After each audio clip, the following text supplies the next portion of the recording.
বহুত লোকৰ মনত এটা কথা ঘুৰপাক খাই থাকে, পঢ়া-শুনা মানে টকা পইচা বৰবাদ কৰা। কাৰণ এজন লিখা-পঢ়া মানুহতকৈ এজন ইউটিউবাৰে বেছি টকা উপাৰ্জন কৰে।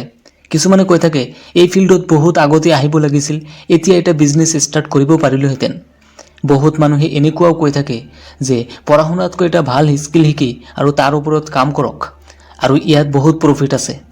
সঁচাকৈয়ে কি পঢ়া-শুনা কোনো কামৰ নহয়?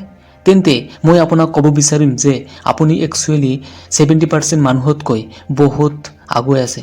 কিয়নো 70% মানুহে নিজৰ জীৱনৰ সফলতাৰ দিশত ট্ৰাইয়ে কৰা নাই, আৰু সেইটোতো দূৰৰ কথা, সফলতাৰ বিষয়ে চিন্তাই নকৰে। আৰু ভাল কথা হ'ল আপুনি সেইসকলৰ পৰা বহুত আগুৱাই আহিছে। এতিয়া আপুনি কনফিউজ আছে, পঢ়া-শুনা কৰিম নে বিজনেছ আৰম্ভ কৰিম? ভুল সিদ্ধান্ত ল'লে আপোনাৰ জীৱনৰ 5 বছৰৰ পৰা 10 বছৰ নষ্ট হ'ব পাৰে। ইফালে ছ'চাইটিয়ে কয় আগত পঢ়া শেষ কৰ, ইণ্টাৰনেটে কয় কলেজ ড্ৰপ আউট কৰি বিজনেছ আৰম্ভ কৰ। কিন্তু সঁচা কথা কোনটো? যিকোনো কাম ষ্টাৰ্ট কৰিবলৈ হ'লে ফাৰ্ষ্ট ক্লিয়াৰ গ'ল ৰাখিব লাগিব। প্ৰথমতে নিজকে সোধক, আপুনি চাকৰি বিচাৰে নে স্বাধীনতা বিচাৰে? যদি আপোনাৰ লক্ষ্য ছিকিউৰ জব, তেন্তে এডুকেশ্যন ইম্পৰ্টেণ্ট আপোনাৰ কাৰণে। আপোনাৰ ভাল মাৰ্কছ পাব লাগিব। যদি আপোনাৰ লক্ষ্য ফাইনেন্সিয়েল ফ্ৰীডম, তেন্তে বিজনেছ স্কিল শিকা আৰম্ভ কৰিব লাগিব। আপুনি জব পোৱাৰ পিছতো বিজনেছ কৰিব পাৰে।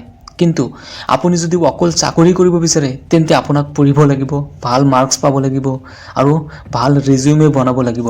এই ক্ষেত্ৰত মই আপোনাক কিছুমান কথা শ্বেয়াৰ কৰিবলৈ বিচাৰিছোঁ, আৰু সেইবোৰ যদি মানি চলে তেনেহ'লে আপোনাৰ ইমান প্ৰব্লেম নহ'ব আৰু আপুনি ইমান প্ৰব্লেমত ফাঁচি নাথাকিব। প্ৰথমটো হ'ল ডণ্ট কুইট ষ্টাডি ব্লাইণ্ডলি। বহুত মটিভেশ্যনেল ভিডিঅ' চাই ফেক ইউটিউবাৰৰ কথা শুনি কলেজ ড্ৰপ আউট নকৰিব। ৰেগুলাৰ পঢ়া-শুনা কৰা বন্ধ কৰি নিদিব। এইটো আপোনাৰ ডাঙৰ ভুল হ'ব পাৰে, কাৰণ বিজনেছ ইমান ইজি নহয়। বিজনেছত ৰিস্ক আছে, এইটো সঁচা কথা। বিজনেছত ইনকাম ফিক্সড নহয়। কিন্তু আপুনি যদি পঢ়া-শুনা এতিয়া বন্ধ কৰি দিয়ে, তেনেহ'লে আপুনি হতাশাত ভুগিব। কাৰণ আপুনি ষ্টাৰ্ট কৰা নাই, কোনো স্কিল শিকা নাই, আপুনি এনেই ড্ৰপ আউট কৰি দিলে। এনেকুৱা নহয়। কেনেকৈ ড্ৰপ আউট কৰিব লাগে সেইটোৰ বিষয়ে মই আপোনাক ৰোড মেপ দি আছোঁ। অ'কে, ভালকৈ শুনিব আৰু অলপমান নিজৰ লাইফত এপ্লাই কৰিব বিচাৰিব। আৰু সেইটো যদি আপুনি মানি চলে তেনেহ'লে আপুনি পঢ়াৰ লগে লগে আপুনি ফাইনেন্সিয়েল ফ্ৰীডম এচিভ কৰিব পাৰিব, আৰু আপুনি আৰু পঢ়িব নালাগিব, আপোনাৰ জব কৰিব নালাগিব। তাৰ পিছৰ পইণ্টটো হ'ল start small while starting. College পঢ়ি থাকোঁতেই স্কিল শিকা আৰম্ভ কৰক, যিবোৰ স্কিল ভৱিষ্যতত লাগিব আৰু নিজৰ বিজনেছ আৰম্ভ কৰিব পাৰিব। তেনেকুৱা স্কিল যাতে জব নাথাকিলেও যাতে আপুনি ভাল পৰিমাণে এটা ইনকাম কৰিব পাৰে। আপুনি কলেজত নিজৰ কনফিডেন্স বঢ়াওক, পাব্লিক স্পিকিঙত কাম কৰক, কমিউনিকেশ্যন স্কিলত কাম কৰক। যদি এইবোৰ নকৰে তেনেহ'লে আপুনি বহুত পস্তাব লাগিব, আপোনাক বহুত কষ্ট কৰিব লাগিব পিছত। এইবোৰ কৰিব লাগিব, আপোনাৰ এক্সট্ৰা টাইম ইয়াত যাব।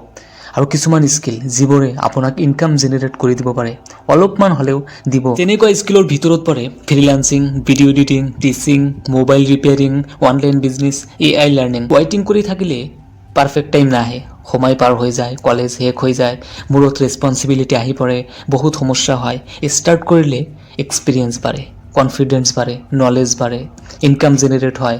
ৰিয়েল লাইফ কিছুমান এক্সাম্পল আছে। মই বহুত ইউটিউবাৰক দেখি আছোঁ, ফ'ল' কৰি আছোঁ। তেওঁলোকে কলেজত থাকোঁতে ষ্টাৰ্ট কৰিছে আৰু ছাকচেছ হৈছে, আৰু তাৰপিছত কলেজৰ পঢ়া লাহে লাহে বাদ দিছে, চাকৰিৰ কাৰণে নপঢ়ে, এতিয়া হিউজ ইনকাম কৰি আছে, বিন্দাছ লাইফ ষ্টাইল হৈছে। লাষ্টত এইটোৱেই ক'ম, আপোনাক পঢ়িবও লাগিব, কলেজতো যাব লাগিব, এক্সট্ৰা স্কিল শিকিব লাগিব, এক্সপিৰিয়েঞ্চ ল'ব লাগিব, স্মাৰ্ট হ'ব লাগিব, ৰেছপঞ্চিবিলিটিও ল'ব লাগিব, সকলো কৰিব লাগিব, মেনেজ কৰিব লাগিব।